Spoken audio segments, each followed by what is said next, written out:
কোনো রকম স্থায়ী সমাধান ছাড়াই শুরু হতে চলেছে এবছরের আইএসএল। এখন প্রশ্নটা হচ্ছে কি করে আইএসএলটা সম্ভব হলো, সেটা নিয়ে বিভিন্ন জায়গায় বিভিন্ন সাংবাদিকদের কাছ থেকে আপনারা বিভিন্ন রকম মতামত শুনতে পাবেন। কেউ বলছে ক্লাবেদের চাপে মাথা নত করেছে এআইএফএফ, কেউ বলছে কেন্দ্রীয় সরকারের চাপে এআইএফএফ বাধ্য হচ্ছে আইএসএল শুরু করতে।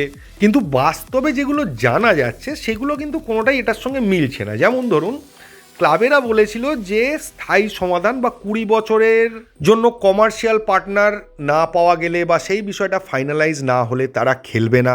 1 কোটি টাকা দিয়ে তারা খেলবে না, রেলিগেশন হলে তারা খেলবে না। এই সমস্ত বিষয়ে আইএফএফকে ক্লিয়ার করতে হবে, তাহলেই তারা খেলবে। এখন যেটা শোনা যাচ্ছে যে 1 কোটি টাকাও তারা দেবে।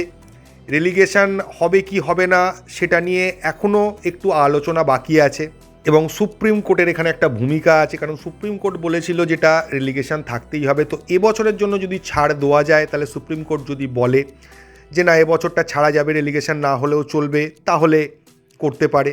না হলে এবছরও রেলিগেশন হবে, কিন্তু তাতেও ক্লাবেরা খেলছে। কিছু ক্লাব বলেছিল তারা পার্টিসিপেট করবে না, তাদেরকে এআইএফএফ ডাইরেক্টলি বলতে পারেন হুমকি সুরেই বলেছে যে যদি না পার্টিসিপেট করো সামনের বার তোমাকে আই লিগ খেলতে হবে, বা এবারও বললে আই লিগে ঢুকিয়ে দেওয়া হবে। কমার্শিয়াল পার্টনার এখনও ঠিক হয়নি, কিন্তু ক্লাবেদের আইএসএল খেলতে হবে বা তারা রাজি হয়ে গেছে খেলার জন্য। তো ক্লাবেদের যে দাবিগুলো ছিল এগুলো না হলে আমরা খেলবো না, সেগুলো কিন্তু কোনোটাই যদি দেখেন যে ফুলফিল হয়েছে তা কিন্তু হয়নি, কিন্তু ক্লাবরা খেলতে রাজি হয়েছে। তাহলে এআইএফএফ এর ওপর ক্লাবেরা চাপ সৃষ্টি করে এআইএফএফকে রাজি করিয়েছে, না কেন্দ্রীয় সরকার পেছন থেকে এআইএফএফ এবং ক্লাবগুলোকে এক ছাতার তলায় নিয়ে আসতে রাজি করিয়েছে? সেটা আপনারা যাদের বুদ্ধি আছে বা যারা পুরো জিনিসটা ফলো করছেন তারা ভালো করে বুঝতে পারবেন। এবং যেই মুহূর্তে কেন্দ্রীয় সরকার হস্তক্ষেপ করেছিল সেই সময় কিন্তু আমি ভিডিও দিয়ে এই কথাটা বলেছিলাম যে কেন্দ্রীয় সরকার এলে কিন্তু ক্লাবরাও যে প্রতি মুহূর্তে যে এই করলে খেলবো না, ওই করলে খেলবো না, এটা হলে খেলবো না, ওটা আর করতে পারবে না। এআইএফএফ এই লিগের জন্য ব্রডকাস্টিংয়ের যে খরচ আছে তার মধ্যে 9 কোটি কিছু লাখ টাকা অ্যাপ্রুভ করেছে, তারা এই টাকাটা দেবে। ভালো মানে খুব ভালো করে বললে যে লিগের ফরম্যাট ছিল 10% খরচ এআইএফএফকে দিতে হবে আর 10% তারা রিজার্ভ রাখবে সেন্ট্রালাইজডভাবে। সেই পুরো খরচটাই, সেই 10% প্রায় 20% খরচই কিন্তু এআইএফএফ দিয়ে দিচ্ছে। এবারে লিগ নিয়ে আসি, লিগটা প্রথমে কোথায় দেখানো হবে?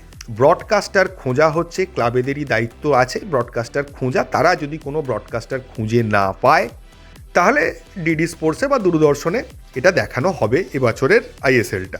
দীর্ঘমেয়াদী চুক্তি বা 20 বছরের জন্য যে কমার্শিয়াল পার্টনারের ব্যাপারটা হচ্ছে সেটা কেন্দ্রীয় ক্রীড়ামন্ত্রী কিন্তু রিলায়েন্সের সঙ্গে কথাবার্তা বলছে। এফএসডিএলকে যদি রাজি করানো যায়, তিনি একবার কথা বলে দেখছেন, তো আশা করা যায় ওই জায়গাটাও হয়ে যাবে। এবছরের লিগে হয়তো এফএসডিএল থাকছে না, কিন্তু সামনের বার থেকে এফএসডিএল হয়তো ওই কমার্শিয়াল পার্টনার হিসেবে থাকবে।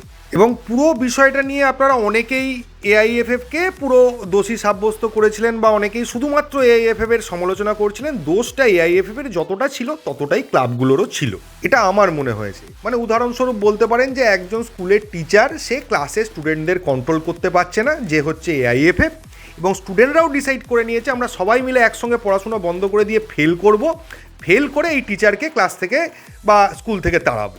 তো আমার সেই জন্য মনে হয়েছে যতটা এআইএফএফ দায়ী এই লিগ না হওয়ার জন্য, ততটা ক্লাবরাও দায়ী। এআইএফএফ যখন বিপদে পড়ে প্রস্তাব দিয়েছিল, হ্যাঁ বলতে পারেন যে সূত্রপাত এআইএফএফ করেছিল। কল্যাণ চৌবে বলেছিলেন 500 কোটি টাকার মানে টুর্নামেন্ট করবেন, হ্যান করবেন, ত্যান করবেন, এনে দেবেন কেন্দ্র থেকে। সেগুলো যেমন হয়নি, সেরকম যখন একটা সলিউশনের দিকে আসার চেষ্টা করা হয়েছে প্রত্যেকবার ক্লাবেরা কিছু না কিছু বাধা সৃষ্টি করে এই করলে খেলবো না, ওই করলে খেলবো না, এটা করেছে। এবং কেন্দ্রীয় সরকার এটা বুঝতে পেরেছে তখনই যখন এফএসডিএল এর দেওয়া ফরম্যাটটাই প্রায় এআইএফএফ সিলেক্ট করেছিল যে ঠিক আছে তাহলে এই ফরম্যাটেই খেলা হোক। তখনও ক্লাবগুলো অনেক কিছু বলছে যে এই হতে হবে, ওই হতে হবে, এই টাকা দেবো না, ওই করলে খেলবো না।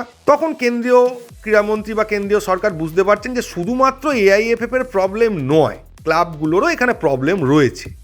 তো যাকে সেই সমস্যার সমাধান হয়েছে। এরপরে আমি যে প্রশ্নটা বহুবার পেয়েছি, কিছু লোক আমাকে জিজ্ঞেস করেছিলেন যে ভার থাকছে কি থাকছে না। আমি বারবার বলেছিলাম তাদেরকে কমেন্টে যে দেখুন আগে টুর্নামেন্টই হয় কি না সেটারই ঠিক নেই, আর টুর্নামেন্ট হলেও কোনো রকমে খেলাটা হবে, সেখানে ভার এক্সপেক্ট করাটাই ভুল। তো এখন আপনাদের যেটা বলছি, ভার থাকবে কি থাকবে না এটা কিন্তু ডিসাইড হবে ব্রডকাস্টার ডিসাইড হওয়ার পর। কারণ আপনাদের ফার্স্টে বুঝতে হবে যে ভার ইমপ্লিমেন্ট করতে গেলে ক্যামেরা লাগবে, এবং ক্যামেরাগুলো এতগুলো ক্যামেরায় খেলা দেখানো হবে সেটা ব্রডকাস্টাররাই দেখাবে, এবং ব্রডকাস্টারদের সঙ্গে কথা বলে এটা ডিসাইড করতে হবে, এবং তার জন্য তারা এক্সট্রা কত টাকা চার্জ করবে বা কত টাকা খরচ হতে পারে সেগুলোও বিচার বিবেচনা করা হবে। তো আপাতত মনে হচ্ছে হওয়ার সম্ভাবনা নেই, কিন্তু কনফার্মলি বলা যাচ্ছে না, সেটা ব্রডকাস্টার ফাইনাল হওয়ার পরই বলা যাবে। নেক্সট হচ্ছে লিগ কীরকম ফরম্যাটে হবে। বিভিন্ন জায়গা থেকে শুনে থাকবেন হোম অ্যাওয়ে বেসিসেই সিঙ্গেল লিগ হবে। তো আপনাদের মনে প্রশ্ন আসবে যে হোম অ্যাওয়ে যদি হয় তাহলে সিঙ্গেল লিগ কী করে হয়। না, বিষয়টা সেরকম নয়। হোম অ্যাওয়ে মানে একটা টিমের সঙ্গে আর একটা টিম হোম এবং অ্যাওয়ে দুটো ম্যাচ খেলবে না, একটাই ম্যাচ খেলবে। মানে ধরুন সেই টিমটার নিজস্ব স্টেডিয়ামটা অতটা ভালো নয়, বা সেই স্টেডিয়াম খেলার মতো নয়, বা অনেকটা দূরে, এবং তাকে বাকি ম্যাচগুলো হয়তো খেলতে কোনো একটা জায়গায় যেতে হবে। তো সেক্ষেত্রে সেই টিমটা হয়তো হোম ম্যাচ খেলবে না, সে অ্যাওয়ে ম্যাচই খেলবে। আবার যাদের কাছে হোম অ্যাডভান্টেজ রয়েছে, ভালো ভালো স্টেডিয়াম রয়েছে, যেমন বলতে পারেন মোহামেডান, মোহনবাগান, ইস্টবেঙ্গল, এদের তিনজনের জন্য যুবভারতী রয়েছে। তো এরা ম্যাক্সিমাম ম্যাচই হোম খেলবে, কারণ যুবভারতী একটা ভেন্যু হবে, সেখানে অনেকগুলো টিমই আসবে খেলবে, এবং সেখান থেকে বারবার শিফট করাটারও অসুবিধে আছে। তবে সমস্যাটা ওইখানে দাঁড়াবে যে ধরুন দুজনেরই স্টেডিয়াম খুব ভালো রয়েছে, গোয়ারও রয়েছে খুব ভালো, আবার মোহনবাগান, ইস্টবেঙ্গল, মোহামেডানেরও রয়েছে যুবভারতী, তাহলে কে কোথায় খেলতে যাবে এটা ক্লাবেরা নিজেদের মধ্যে আলোচনা করে মানে সেট করবে। ফরম্যাট রেডি হয়ে গেছে, কিন্তু যে চার্টটা বা যে শিডিউলটা কবে কি খেলা হবে সেটা তারা নিজেদের মধ্যে আলোচনা করে ঠিক করবে। তবে এখনও এএফসি থেকে অ্যাপ্রুভাল আসাটা বাকি আছে। লিগ শুরু হবে ফেব্রুয়ারির ফার্স্ট উইক বা সেকেন্ড উইকে, যত তাড়াতাড়ি করা সম্ভব হয়। ফার্স্ট উইকে চেষ্টা করা হচ্ছে, যদি কোনো কারণে না হয় তাহলে সেটা সেকেন্ড উইক থেকে হবে। তো 14ই ফেব্রুয়ারি একটা ডেট ধরা হচ্ছে, তার মধ্যেই আইএসএল শুরু হবে, অথবা 14ই ফেব্রুয়ারি থেকেই আইএসএল শুরু হবে।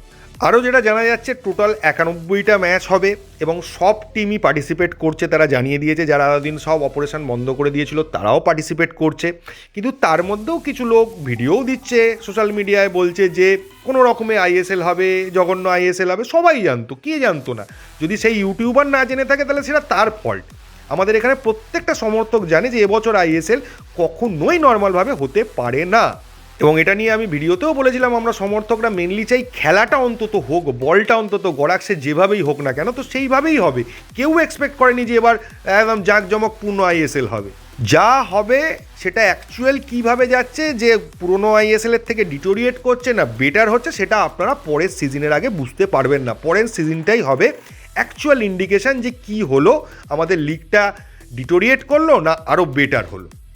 তবে যাই হোক না কেন, খেলাটা যে হচ্ছে, মাঠে যে বল গড়াবে, এইটার যে একটা নিশ্চয়তা পাওয়া যাচ্ছে, এটাই সব থেকে বড় প্রাপ্তি। সেটা ফুটবলারদের ক্ষেত্রেও বলতে পারেন, এবং সমর্থকদের ক্ষেত্রে, এবং যারা এই আইএসএলের সঙ্গে জড়িয়ে আছে সকলের ক্ষেত্রে।